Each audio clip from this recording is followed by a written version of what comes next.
Bonjour à nouveau pour une vidéo que je vais rajouter sur le site être-humain.net. Celle-ci va conclure la série des vidéos sur le thème c'est quoi l'amour. En tout cas, qu'est-ce que ça n'est pas? Ça, c'est ce qu'on a vu les 3 premières vidéos. Et là, aujourd'hui, je souhaiterais faire une synthèse afin de voir un peu ce qu'on a vu l'autre fois, qu'est-ce que ça nous apporte concrètement, à quoi ça nous mène, qu'est-ce que ça peut offrir, etc. Alors juste petit résumé, on a pris soin l'autre fois de poser la conscience sur 3 amalgames courants, c'est-à-dire 3 confusions courantes entre l'amour et donc la première expérience qui est ce que j'appelle l'appréciation, qui est une expérience mentale d'apprécier ou pas quelque chose par rapport à mes goûts, par rapport à mes conditionnements, par rapport à mes souhaits. Il va y avoir, que ce soit à propos d'une personne, que ce soit à propos de n'importe quoi d'autre que je suis supposé aimer ou ne pas aimer, je vais apprécier ou ne pas apprécier, je vais valider ou invalider, je vais être d'accord ou pas d'accord. Et ceci est un processus mental. Il n'est ni bien ni mal, il est cette validation à travers l'autre de mes goûts, mes couleurs, mes conditionnements, de ce qui est important pour moi, etc. etc. Ceci est une première expérience. Deuxième expérience, on a vu qu'il y a aussi toute une mobilisation émotionnelle que je peux vivre et confondre avec l'amour, c'est-à-dire me sentir bien avec la présence de quelqu'un et donc me sentir mal si cette personne n'est pas présente, ou en tout cas si elle fait des choses qui ne correspondent pas à ce que j'attends d'un conjoint ou d'une conjointe. Donc les émotions, ça va être le fait de se sentir bien, de se sentir comblé, de se sentir en sécurité, qu'on peut appeler être amoureux, mais si j'y mets toute mon attention, je vais voir que non seulement ce sont simplement des émotions, qu'elles me parlent de moi, et que surtout, ce qu'elles me disent sur moi et sur mon passé est vraiment, vraiment crucial, et à ne pas confondre avec un élan d'amour vers quelqu'un d'autre, puisque c'est en fait un mouvement qui rebondit sur ce qui se passe avec quelqu'un, ce qui rebondit et adresse mon passé, mon histoire, et ce qui n'est pas résolu dans mon passé, dans mon histoire. Et la troisième expérience, très différente pour moi de ce que je pourrais appeler l'amour, c'est donc cette expérience de partager avec l'autre, c'est-à-dire ce que je reçois sensoriellement de l'autre, que ce soit des câlins, que ce soit des mots, que ce soit des cadeaux, que ce soit le partage d'une promenade dans la forêt, que ce soit le partage d'un projet. Donc tout ce que je reçois de l'autre, tous les échanges dans la relation, ce qui est vraiment la relation, ceci est une expérience. Et puis on a vu qu'il y a aussi une 4e expérience possible pour une personne, c'est-à-dire de s'ouvrir à, d'être attentif, attentionné. Et juste ça, juste être attentif. Donc je n'ai pas de mouvement, je n'ai pas agi, je n'ai rien dit, je n'ai rien fait.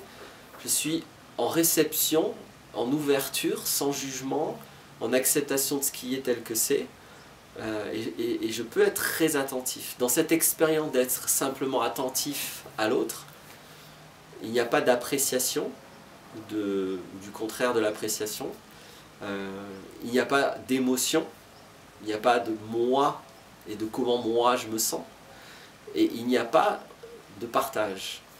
Attention, il ne s'agit pas pour moi de dire que c'est cette 4e expérience qui doit être vécue, ce serait ça l'amour et tout le reste, ça n'est pas bien et c'est pas ça qu'il faut vivre.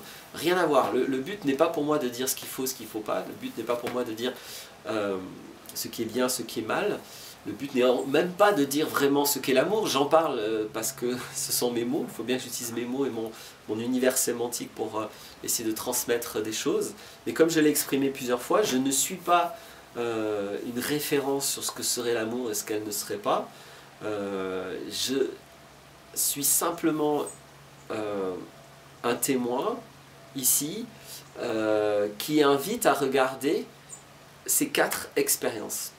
Et ce que je tenais beaucoup à dire dans cette vidéo, parce que ça c'est ce qu'on a vu dans les 3 premières vidéos, c'est que finalement on part sur la question de l'amour, c'est quoi l'amour? Et quand je mets toute mon attention sur diverses choses que je vis en tant qu'être humain et que je pourrais considérer comme de l'amour, je me rends compte que je reviens finalement à 4 aptitudes. Alors vous irez voir, en tout cas je vous encourage à aller voir la toute première vidéo que j'avais faite sur les 4 aptitudes des humains. Parce que inévitablement, puisque je suis un humain, même si mon mental me dit allez, même si mon mental me pose la question c'est quoi l'amour, n'empêche que je reste un simple humain avec mes 4 simples et basiques aptitudes. C'est pas parce que mon mental pose une grande question que je deviens quelqu'un d'autre. Donc c'est tout naturellement que quand je mets une conscience simple, intègre sur différentes expériences, je me rends compte que j'ai des expériences sensorielles, c'est le fait de recevoir de l'autre, de partager. Je reçois un câlin, c'est avec mon corps, c'est du kinesthésique. J'entends qu'on me dit des mots, je peux voir un sourire, je peux voir qu'on me donne un cadeau, je peux sentir le cadeau dans mes mains. Tout ça, ce sont simplement des expériences sensorielles. C'est très important. Et c'est très important de les vivre en conscience que ce sont des expériences sensorielles qui m'informent de ce qui est et pas plus. Je reçois, mes mains ne me disent pas tu reçois de l'amour, mes mains me disent des choses d'ailleurs qu'on ne peut pas dire en fait, mais je reçois cet objet, j'entends cette parole, je reçois cette accolade. Voilà, c'est utile d'être bien en conscience que c'est ce qu'il se passe. Une autre expérience, ça va être effectivement, donc je dis j'ai une expérience sensorielle, j'ai une expérience émotionnelle, je vis des émotions. C'est tout naturel, c'est très sain, c'est très intelligent, il y a une intelligence émotionnelle phénoménale derrière, qui fait que quand je rencontre des personnes, avec certaines personnes, il y a des émotions qui sont déclenchées, et que si je vais les écouter, elles vont me parler de mon enfance, elles vont me parler de ce que je croyais, de ce dont je crois manquer, de ce après quoi je cours, parce que j'ai couru toute ma vie, après tout, après ce que mon père ne m'a pas donné, ou ce que ma mère ne m'a pas donné, et si je n'y fais gaffe, je risque d'y courir jusqu'à la fin de ma vie, derrière cette même vanité, j'allais dire, mais bon, le mot il me gênait pas, il me gênait, mais après tout on va l'assumer. Voilà, je vais courir derrière cette même vanité, en tout cas derrière cette illusion que j'ai besoin de ceci pour exister. Quand je suis un enfant, voilà, c'est difficile si mes parents ne me donnent pas certaines choses. Une fois que je suis un adulte, quand même la situation change. C'est important que je vive très concrètement que la situation a changé et que je ne peux pas rester dans les mêmes réflexes relationnels et dans les mêmes besoins. J'ai aussi donc l'expérience mentale. J'apprécie, j'apprécie pas, c'est juste du mental. J'ai bien le droit d'avoir des valeurs, des goûts, des couleurs, des goûts, des critères, des choses qui me plaisent plus que d'autres, des règles dans ma tête, des choses que j'approuve, des choses que j'approuve. J'ai bien le droit d'avoir tout ça. Mais il ne s'agit que de ça. Voilà. Et bien sûr, donc, j'ai l'expérience de conscience. C'était la 4e attitude dont j'ai parlé.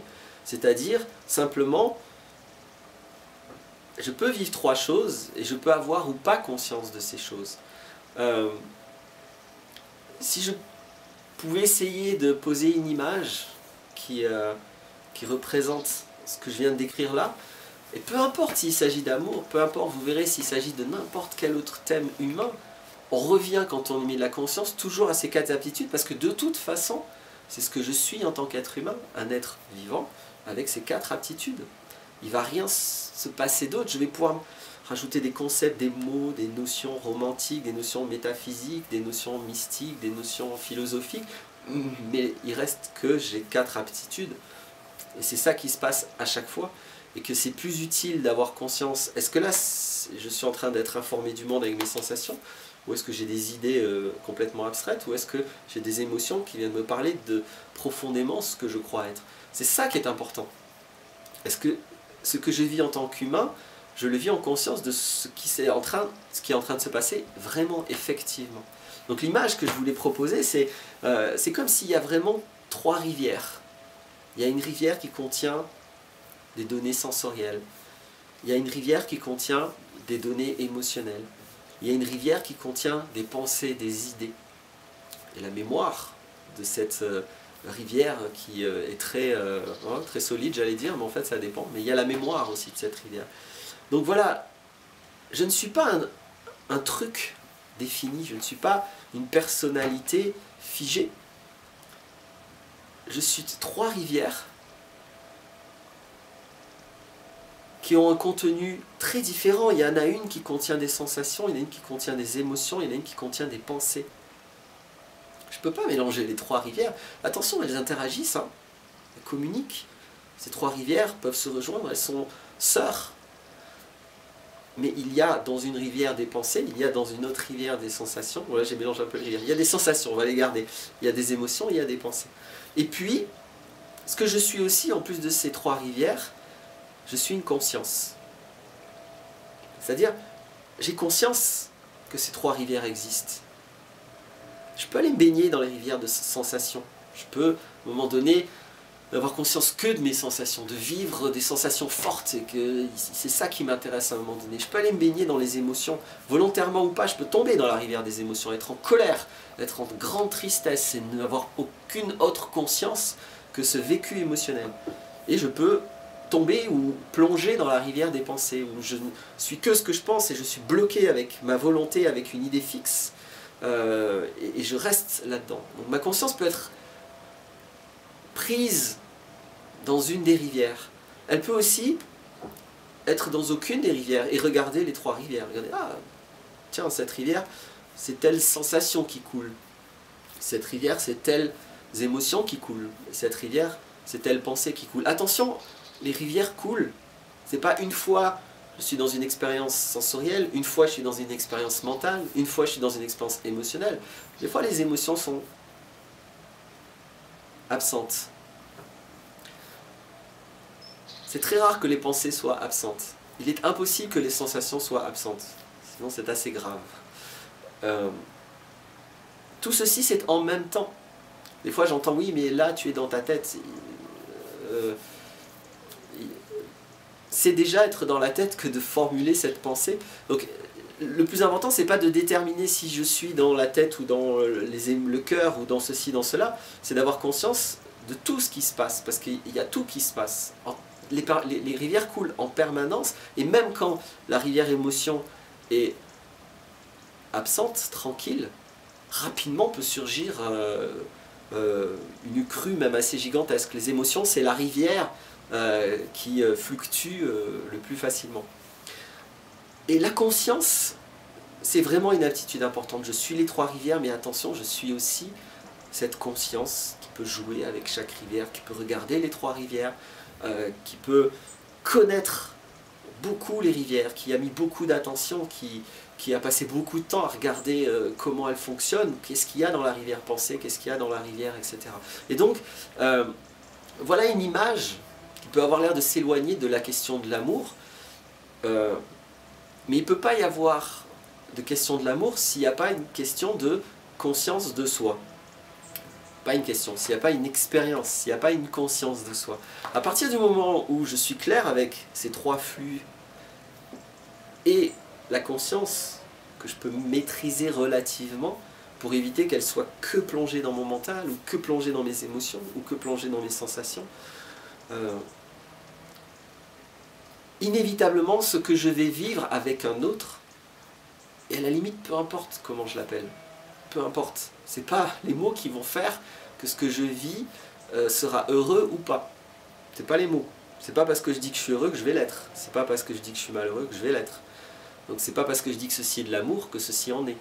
Pas parce que je dis que c'est pas de l'amour, ça n'en est pas. Donc peu importe les mots, si ce que je veux vivre est heureux, ça va nécessiter d'être clair avec quand quelqu'un vient en ma présence, qu'il me dit, qu'il me fait ceci, cela, qu'est-ce qui se passe avec les rivières, et où est-ce que je place le petit témoin là, la conscience témoin?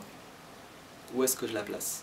Je peux la placer directement dans la rivière des émotions. Oh, je me sens en sécurité, je me sens si bien, ça y est, je suis amoureux, je suis amoureuse. La conscience, elle est plongée dans la rivière, elle va dans la rivière, il n'y a plus aucune... il n'y a plus rien de vivant avec la rivière du mental, il n'y a plus rien de vivant avec la rivière des sensations, je ne suis plus connecté à la réalité. Je suis plus connecté avec ce que je pourrais avoir décidé avant ou ce que j'ai comme intention pour le futur. Non, non, je me baigne et je me vautre éventuellement et je prends plaisir dans la rivière des émotions. Mais attention, là d'un coup la rivière devient boueuse, je suis dans une colère noire parce que finalement mon cher est tendre ou ma chair est tendre, c'est quelque chose que je ne supporte pas, mais je suis pris quand même dans cette boue. Voilà. De la même manière, je peux être pris dans mes pensées, je peux être pris dans mes sensations. Ce qui est important, c'est juste d'avoir conscience de ces expériences pour que je puisse garder la maîtrise de ce que je suis vraiment, c'est-à-dire la conscience de ceci. Je ne suis pas la rivière, et encore moins l'eau qui coule dans la rivière sensation. Je ne suis pas le contenu de la rivière pensée, je ne suis pas le contenu de la rivière émotion. Je suis la conscience qui contient ces trois rivières, qui sont des outils de rapport à soi, au monde, fabuleux, chacun pour ce qu'il est. Et avec l'ensemble de tout ça, la conscience plus les trois outils, c'est là où je vais me placer dans une vie, j'insiste, peu importe si elle est amoureuse ou pas, mais qui peut être heureuse, parce qu'elle est claire, parce que je sais qui je suis, parce que je sais, grâce à la rivière sensation, avec qui je suis vraiment, grâce à la rivière émotion, je sais vraiment pour qui je me prends, qui je suis, je sais vraiment si mon histoire elle est en paix ou pas, et grâce à la rivière mentale, je vais pouvoir construire des projets, je vais pouvoir être clair avec mes goûts, mes critères, mes valeurs, et je vais pouvoir être réaliste. Tout ceci est utile pour ce que vous voulez, appeler ça amour, appeler ça relation, appeler ça couple, appeler ça famille, appeler ça dans une langue que je ne connais pas. Il restera toujours ce concret-là, cette base-là. C'est la base. Tout le reste, ce ne sont que des idées. Voilà ce que je voulais surtout exprimer comme synthèse des trois vidéos d'avant. J'espère que c'est aidant. C'est l'objectif. J'espère que c'est aidant à non pas vous dire ce que vous devez vivre, non pas vous dire ce qu'est l'amour, ou non pas vous dire ce qui est bien et mal, mais à vous rendre libre et autonome de tous les choix que vous allez faire en conscience par rapport à tous ces flux et par rapport à ce petit témoin, et où est-ce qu'il va s'amuser, quand et comment. Voilà, merci.